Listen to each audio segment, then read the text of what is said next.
आज की क्लास में हम लोग देखेंगे दिल्ली सल्तनत के बारे में।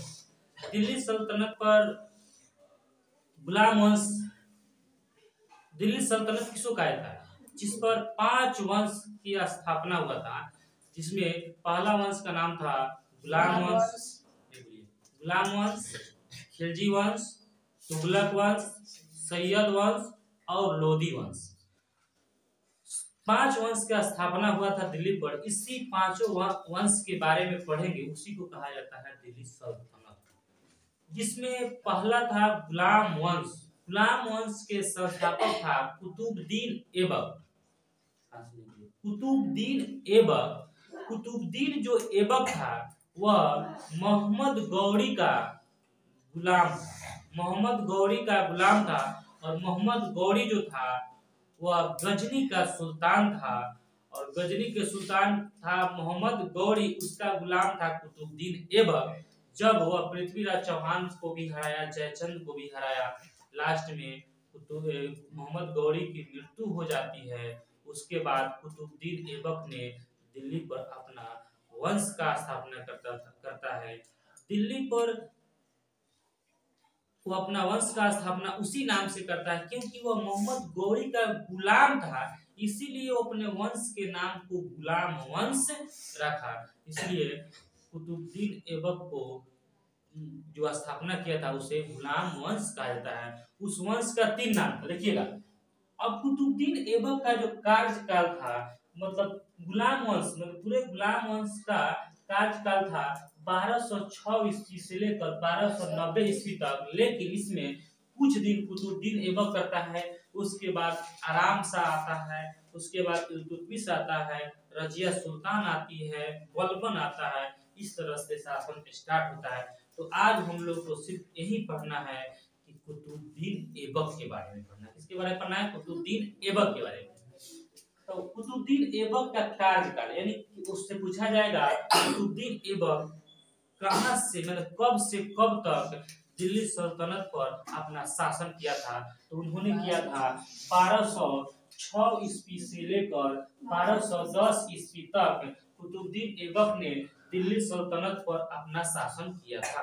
अब कुतुबुद्दीन ऐबक क्या क्या काम किया था उसके बारे में पढ़ेंगे। कुतुबुद्दीन ऐबक तो इस वंश को, माने गुलाम वंश को, अब इसका 3 नाम है। गुलाम वंश को 3 नाम भी, मतलब और 2 नाम और है। एक है गुलाम वंश को दास वंश कहा जाता है। दास माने होता है नौकर, इसलिए मोहम्मद गौरी का दास था, नौकर था कौन? कुतुबुद्दीन ऐबक। इसीलिए वो उसको गुलाम वंश को दास वंश भी कहते हैं, या गुलाम वंश को ममुल्क वंश भी कहते हैं। यानी गुलाम वंश का 3 नाम एकदम याद रखिए। गुलाम वंश का 3 नाम, दास वंश और ममलुक वंश, यानी सब किसका नाम है? गुलाम वंश का ही 3 नाम है। इसके बाद में इस वंश की स्थापना कुतुबुद्दीन ऐबक ने किया था। इस वंश, किस वंश के? गुलाम वंश की स्थापना कुतुबुद्दीन ऐबक ने किया था। इसके बाद में इसकी राजधानी जो थी लाहौर, माने किसकी राजधानी? दिल्ली सल्तनत की राजधानी लाहौर थी। उस समय, जिस समय यह राज कर रहा था, उस समय दिल्ली, मतलब भारत, पाकिस्तान, अफगानिस्तान, बांग्लादेश सब एक ही में था। ठीक है, इसलिए इसकी राजधानी, दिल्ली की राजधानी उस समय कहाँ थी? लाहौर थी। ठीक है, तो इसकी राजधानी कहाँ थी? लाहौर। किसकी? दिल्ली सल्तनत की राजधानी थी आपकी लाहौर। इसके बाद है, अगला है कुतुबुद्दीन ऐबक को हातिम द्वितीय कहा जाता है। क्या कहा जाता है? हातिम द्वितीय। क्यों कहा जाता है? क्योंकि कुतुबुद्दीन ऐबक बहुत ही अच्छा आदमी था। उन्होंने गरीबों को बहुत देखता था, गरीबों को दान बहुत करता था। जो गरीब आता था कि मतलब उनसे कोई भी कष्ट बताता था, तो वह बहुत सारा उसको, मतलब गरीबों की मदद करता। इसलिए गरीबों की मदद करने की वजह से उनका नाम जो पड़ा हातिम द्वितीय, क्योंकि वो गरीबों को ज्यादा मदद करता था, इसलिए उनको लोग कहने लगा हातिम द्वितीय। ये हातिम द्वितीय जो शब्द है ना, एक मुस्लिम शब्द है, उस उसमें जैसे हम लोग गरीबों की मदद करते हैं तो हम लोग कहते हैं हेल्प, अंग्रेजी में बोलते हैं हेल्प, तो सब मतलब मुस्लिम शब्द है नहीं, हातिम द्वितीय कहा गया। क्यों? क्योंकि वह लोगों को बहुत मदद करता था। उसके बाद में उसको लाख बख्श कहा है। देखिए दूसरा हातिम द्वितीय और एक लाख बख्श। देखिए लाख बख्श का मतलब है लाख बख्श, लाखों के दान देता था। मतलब कोई भी अगर दान मतलब कोई कुछ मांगने आता था, लाखों के दान देता था, इसलिए उनका नाम लाख बख्श था। देखिए लाख बख्श, बख्श मतलब समझ रहे? मुस्लिम शब्द में हम लोग से किसी को गिफ्ट दीजिएगा ना तो उसको हम लोग बोलेंगे गिफ्ट बोलते नहीं, गिफ्ट। लेकिन मुस्लिम में क्या होता है, जब किसी को कुछ देना होता है तो उसे बोला जाता है बख्शिश। बख्शिश बोले ना, बख्शिश ऐसा शब्द होता है, बख्शिश दो। बख्शिश मतलब दान दो, गिफ्ट, गिफ्ट दो, ठीक है। उसी तरह से यह लाख बख्श मतलब लाखों के दान कर देता था। कोई आता था उसको लाखों रुपए दे दिया, 2 लाख 4 लाख दे दिया, इसलिए लाखों के दान देने के कारण उनका नाम लाख बख्श रखा। उसके बाद नेक्स्ट है कुरान खा। हम लोग का हिंदू में धार्मिक किताब रामायण है। हम लोग के हिंदू में धार्मिक किताब कौन सी है? रामायण है। इसलिए हम उसमें मुसलमानों की धार्मिक किताब कुरान है नहीं। तो उन्होंने कुरान को पूरा पढ़ गया। कुरान कुरान को पूरा पढ़ जाने के कारण उनको उनको क्या कहा गया था? कुरान खा कहा गया।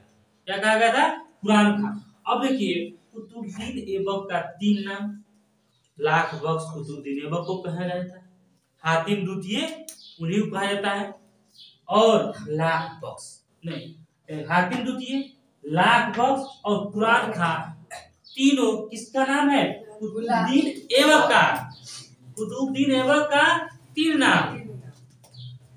हातिम द्वितीय भी कहा जाता है, लाख बख्श भी कहा जाता है, कुरान खा भी कहा जाता है। किसको?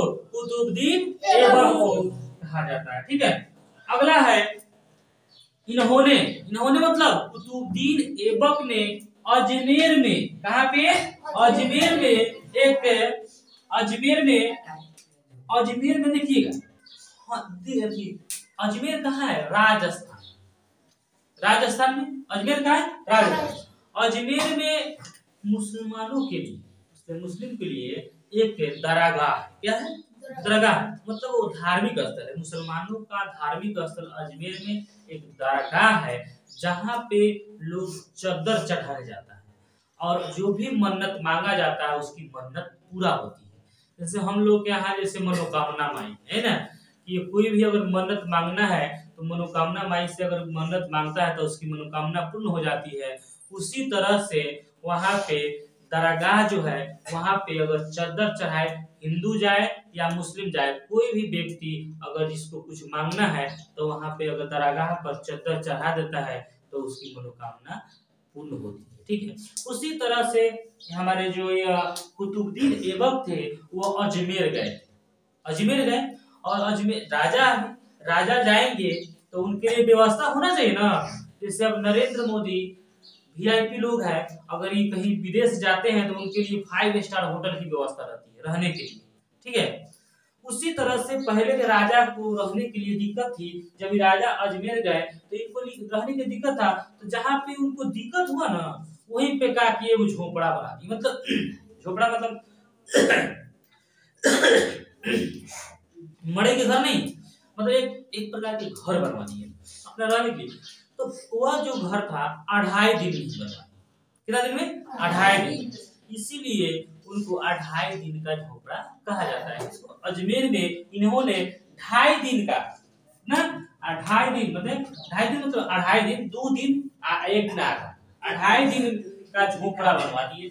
मैंने 2.5 दिन में वो घर बनवा दिए, जिसे 2.5 दिन का झोपड़ा कहा जाता है। ठीक है। तो कहाँ बनवाए? अजमेर में। तो कुतुबुद्दीन कहा जाता है 2.5 दिन का झोपड़ा किसने बनवाया? ऐबक ने। 2.5 दिन का झोपड़ा किसने बनाया? कुतुबुद्दीन ऐबक ने। कहाँ पे? अजमेर में। ठीक है, समझ गए। अगला है कुतुब मीनार। कुतुब मीनार का नाम सुने होंगे। देखिए यही कुतुब मीनार है। शांत रहिए। यही कुतुब मीनार है, ठीक है। ये देखिए कुतुब मीनार, देखो इस कुतुब मीनार को उन्होंने 7 मंजिला बनवाना चाहता। कौन? कुतुबुद्दीन ऐबक इस कुतुब मीनार को 7 मंजिला बनवाना चाहता था। उन्होंने ये 4 मंजिल तक बनाया। इस कुतुब मीनार को 4 मंजिल तक बनाया, तब तक कुतुब मीनार मतलब 4 मंजिल तक बनाया, तब तक इनकी मौत हो जाती है। इसलिए 4 मंजिल तक पूरा नहीं करवा पाए, तो इसके बाद इसका जो एक शासक आता है इल्तुतमिश, अगला वह इल्तुतमिश ने इस कुतुब मीनार को सब मतलब उसको पूर्ण करवा दिया। यानी 4 मंजिला ही बनवाए थे, 7 मंजिल तक बनवा दिया। फिर बाद में कुतुब मीनार ढह जाता है, तो उसके बाद फिर उसका निर्माण कराया जाता है, जो आगे हम लोग पढ़ेंगे। अभी इसमें मतलब अब आपसे पूछा जाएगा कुतुब मीनार का नींव मतलब घर का नींव नहीं डरता, कुतुब मीनार की नींव किसने रखी? तो कुतुबुद्दीन ऐबक ने नींव रख दिया, मतलब नींव रख के 4 मंजिल तक बना दी। इनका सपना क्या था? 7 मंजिल तक बनाने का, लेकिन 7 मंजिल तक इन्होंने नहीं बनाया, 4 मंजिल बनाया, तब तक इसकी मौत हो जाती है। तो पूछा जाएगा कुतुब मीनार का नींव किसने रखी? कुतुबुद्दीन ऐबक ने। कुतुब मीनार कहाँ है? दिल्ली में, ठीक है। कुतुब मीनार दिल्ली में, ठीक है। अब आगे हम लोग पढ़ेंगे बख्तियार काकी और बख्तियार खिलजी। तो बख्तियार काकी और बख्तियार खिलजी जो है, यह खिलजी जो है बख्तियार खिलजी हमारे भारत में एक विश्वविद्यालय था। पहले बहुत पुराना विश्वविद्यालय था, जिसमें विदेशों के लोग उस विद्यालय में पढ़ने आते थे।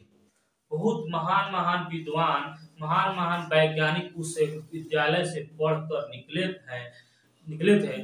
उस विद्यालय को इन्होंने बख्तियार खिलजी एक सेना मतलब कुतुबुद्दीन ऐबक का सेनापति था, जो भी कुछ कहिए, मतलब उन्होंने नालंदा विश्वविद्यालय में आग लगा दी। नालंदा विश्वविद्यालय में आग लगा दी। नालंदा विश्वविद्यालय कहाँ है? तो जो नालंदा विश्वविद्यालय अभी आपको पटना से 25-30 किलोमीटर पड़ता है, उधर बख्तियार नालंदा का मुख्यालय आपका है बिहार शरीफ, ठीक है। उसी में इन्होंने विद्यालय में आग लगा दिया, पूरा पुस्तक उसमें जल कर राख, पूरा बर्बाद हो गया विश्वविद्यालय, ठीक है। इसीलिए बख्तियार खिलजी के नाम पर वहां का एक स्टेशन का नाम है बख्तियारपुर, ठीक है। बख्तियारपुर स्टेशन बख्तियार खिलजी ने नालंदा विश्वविद्यालय में आग लगा दिया था, ठीक है। नेक्स्ट देखेंगे कुतुबुद्दीन ऐबक। अब हो गया नालंदा विश्वविद्यालय में आग लगा दी उन्होंने। अगला है कुतुबुद्दीन ऐबक की मृत्यु कैसे हो जाती है? कुतुबुद्दीन ऐबक की मृत्यु कैसे होती है? तो देखिए यहाँ पर ध्यान दीजिएगा, कुतुबुद्दीन ऐबक जो है, इनकी जो मृत्यु होती है चौगान पोलो खेलते समय घोड़ा से गिर जाने के कारण कुतुबुद्दीन ऐबक की मृत्यु हो जाती है। चौगान अब क्या होता है? तो चौगान ऐसा खेल होता है जिससे चारों तरफ से थोड़ा सा बाउंड्री किया रहता है, हल्का हल्का, और उस पे से बाहर से घोड़ा पे बैठ के और डंडा से गेंद को मारा जाता है चारों तरफ से। तो घोड़ा दौड़ते रहेगा, आप बॉल को मारेगा, घोड़ा दौड़ते रहेगा, घोड़ा पे बैठ गया, घूमते घूमते उस मारा जाता है, उसी को चौगान कहा जाता है, ठीक है। तो चौगान खेल इसी तरह होता है। हम आपको बता देंगे चौगान घोड़ा पर चढ़ के देखिए कैसे खेल रहा है, ठीक है। तो घोड़ा पर चढ़ के चौगान खेलते समय घोड़ा पर से गिर जाने के कारण उसकी क्या हो जाती है? मृत्यु हो जाती है, ठीक है। तो इनकी मृत्यु हो गई 1210 ईस्वी में। चौगान खेलते समय कुतुबुद्दीन ऐबक की मृत्यु हो जाती है। अब इस तरह से कुतुबुद्दीन ऐबक का जो शासन था 1206 ईस्वी से लेकर 1210 ईस्वी तक, यानी 1206 ईस्वी से लेकर 1210 ईस्वी तक कुतुबुद्दीन ऐबक का शासन समाप्त हो जाता है। और एक और इसमें हम जोड़ देते हैं कुतुबुद्दीन ऐबक, कुतुबुद्दीन ऐबक कहाँ का था? तो कुतुबुद्दीन ऐबक जो था वह तुर्क का था। कहाँ का था? तुर्क का था। कुतुबुद्दीन ऐबक तुर्क का था। 4 गो ऐसा था जो तुर्क का था, और 5 वाले 4 में से गुलाम वंश, खिलजी वंश, तुगलक वंश और सैयद वंश, यह सब तुर्क का था, लेकिन एक अंतिम जो था लोदी वंश वह अफगान का था। कहाँ का था? अफगान का था। इसलिए कुतुबुद्दीन ऐबक कहाँ का था? तुर्क का था। ठीक है, इस तरह से यह क्लास समाप्त होता है। अगर वीडियो आपको पसंद आए तो इसे लाइक करिएगा, सब्सक्राइब करिएगा, अपने दोस्तों के पास शेयर करिएगा। जय हिंद, जय भारत।